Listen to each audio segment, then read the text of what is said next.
This is Corolla DeVille, and you're watching Ink Life TV. I began this tattoo 2 weeks ago.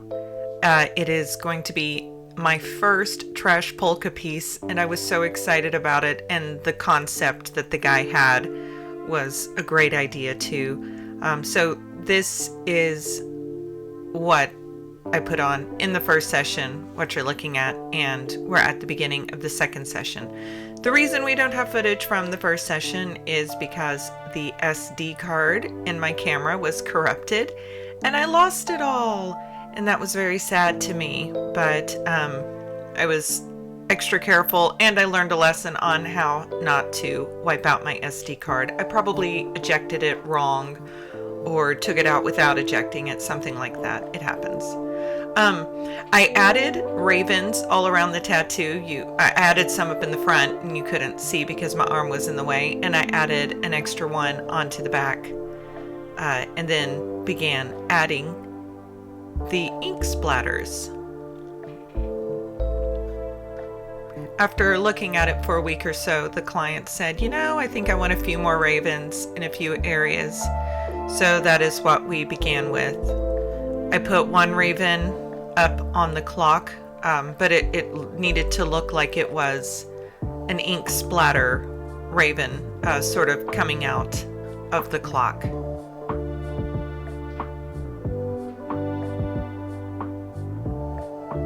He also wanted ravens that were coming out of the stick that the larger main raven was sitting on.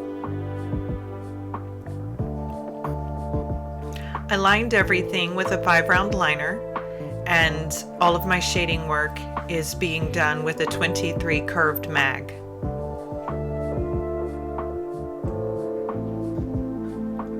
After adding in the basic silhouette of the ravens, I added in ink splatters. I wanted to throw the gray faded circles somewhere into the background because I just think that they are a wonderful effect. Despite the fact that I hate to tattoo circles, they are so hard. Doesn't matter how long I do them, they will always be a challenge and require all of my focus.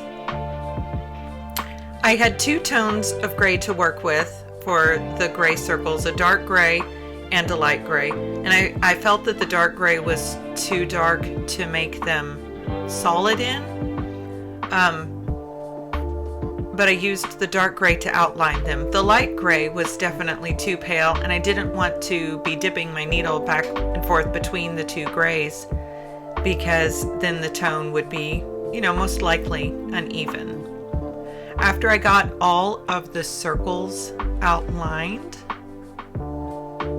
I began to fill them in with my 23 curved mag. I wanted the circles at the edge of the pattern to fade out behind the other designs. I wasn't quite sure how dark I wanted these to be, and as I began to work on them, I thought, I really like this gray fade a good deal. I've never seen a trash polka piece done where the gray circles are lighter towards the inside, but I sort of developed that as I was doing the tattoo. I went, hey, let's give them a bit of dimension.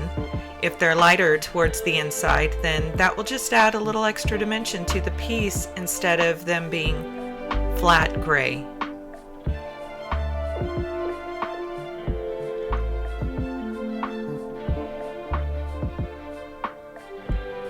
Once we were finally done, I filled in the center with the very, very light gray tone. It's not any darker than his skin at all, and so it doesn't show up much, and it's not intended to. It just keeps the center of it from being flesh tone and makes it look all more gray.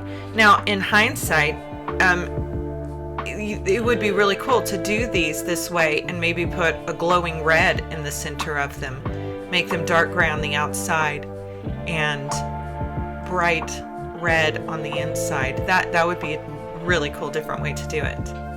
Once the circles were finished, I laid on a smoke pattern, We wanted the red, the red portion of the trash polka tattoo to look like a smoky swirl.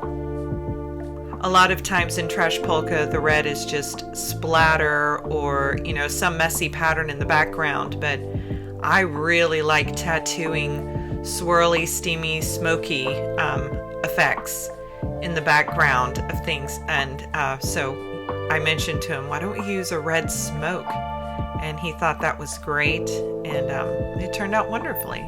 All of the work on the smoke is being done with the 23 curved mag, and it's not difficult to do.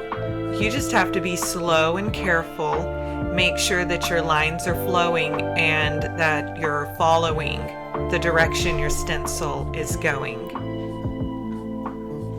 I couldn't just go onto a client and create some cool smoky effect, or at least not at this point in my career could I do it. But if you have a well laid out stencil, it's not difficult. You just follow the lines, let them overlap, make sure they fade in and fade out. You always have to have a variation in the hardness of the edges to the softness. It's all varied, and it just lays over each other and swirls beautifully. While I am following the pattern for the most part, a lot of it does have to be kind of made up on the fly. I don't think there's any way that I could get all of the detail of the swirls that are in a smoke into a tattoo. So I kind of have to pick and choose which ones I want to keep and which ones are unnecessary. I want to get as much detail into it as I can, but I know that there's no way I'll be able to get everything. So I just pick and choose carefully. My hand was in the way for most of the smoke work on the back of his arm, but I'm trying to show a little bit of it just so you can watch how it came to be.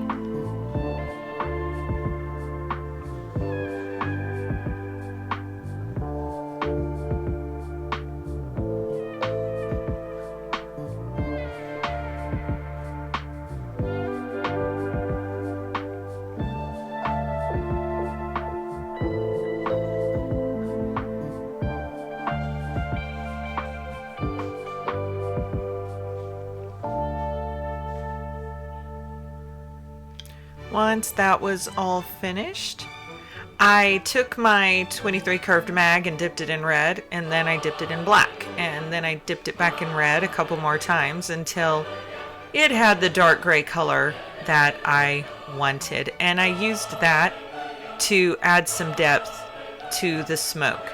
Because the skin had been completely perforated already, this dark shade goes in very, very, very easily, and I hardly have to touch the skin to make it go in. But I want to put it in the second time. I want to put it in at the end because, again, I'm kind of making up where this goes. I've now deviated from the original pattern that I was working from, and I'm putting the shadows in where I feel like they need to go to balance out the tattoo. If you have a basic knowledge of what smoke looks like in its natural forms, you can work from a stencil and then just add what you know works into it to get it to fit in with your tattoo. The last bit on the smoke that I did is I used a coral to fade out the edges of the red. Adding that third tone into there really started to bring it to life.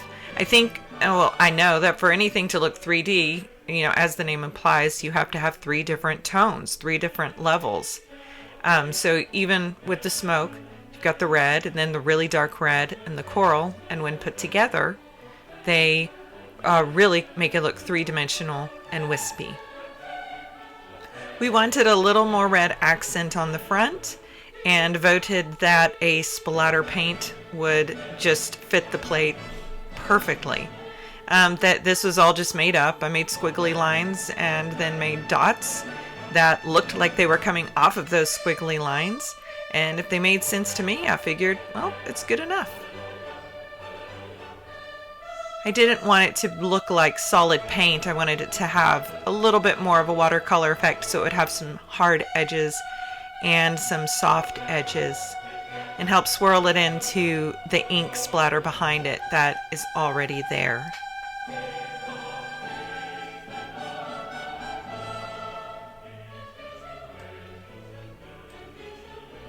There it goes. Shading in a little bit more. I just let the red wander around wherever I felt like it needed to go. There was no rule with this. It's trash polka. You got a few things you need in it, and then the rest is just made up.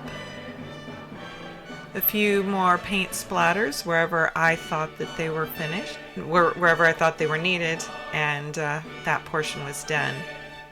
I then went back with some black to fill in the empty places with some black splatters. I felt like it was too red on the bottom and needed that connection of the black at the top brought down just a little bit more. But here it is, my first trash polka style tattoo to do. I had a wonderful time doing it, and I am completely pleased with pretty much everything on it. Thank you guys for watching, and we'll see you next week.